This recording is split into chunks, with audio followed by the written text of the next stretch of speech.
Shikha Srivastava from mathematics firm. आज हम लोग क्या पढ़ेंगे? आज हम लोग class 8 chapter 3 that is understanding quadrilaterals में एक्सरसाइज 3.4 का क्वेश्चन नंबर 3 सॉल्व करेंगे। क्या है क्वेश्चन नंबर 3?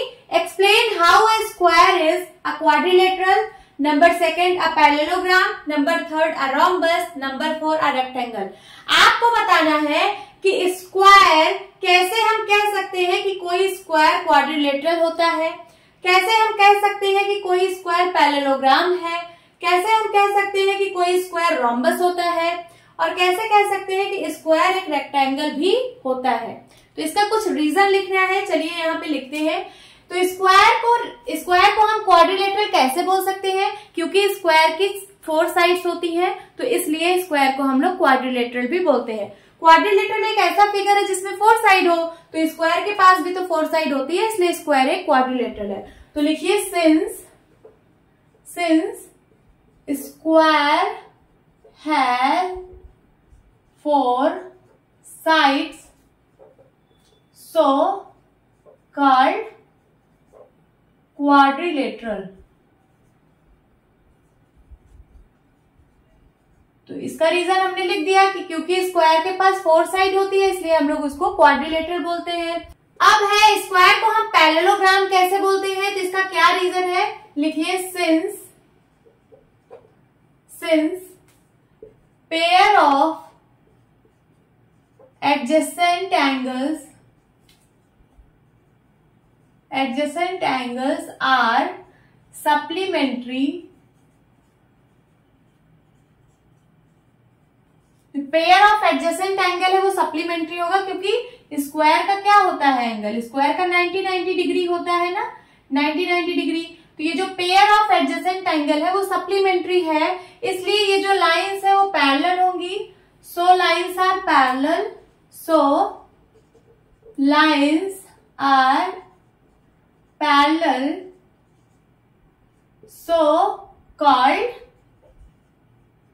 पैरेललोग्राम। इसलिए हम लोग इसको पैरेललोग्राम भी बोलते हैं स्क्वायर को। क्या रीजन है इसका?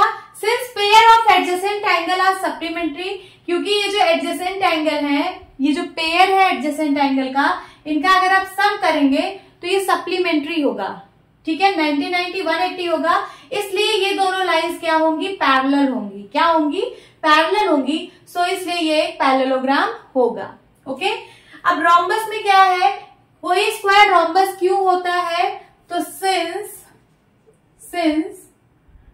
All sides of square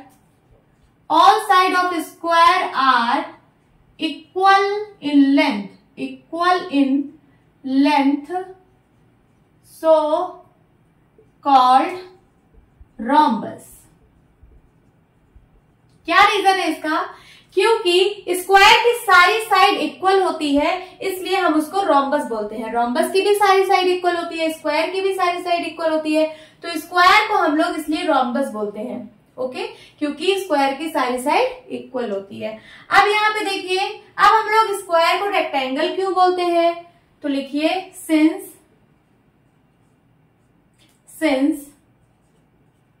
square has all the four angles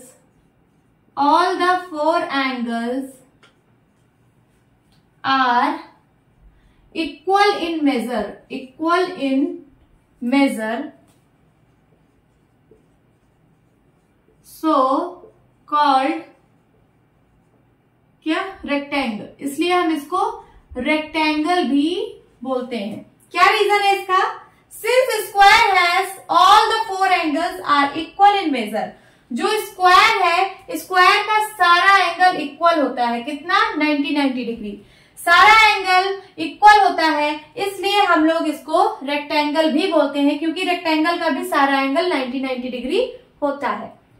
so hope students आपकी क्लास अच्छी लगी होगी। मिलती हूँ अपनी नेक्स्ट वीडियो में, तब तक के लिए bye bye and take care.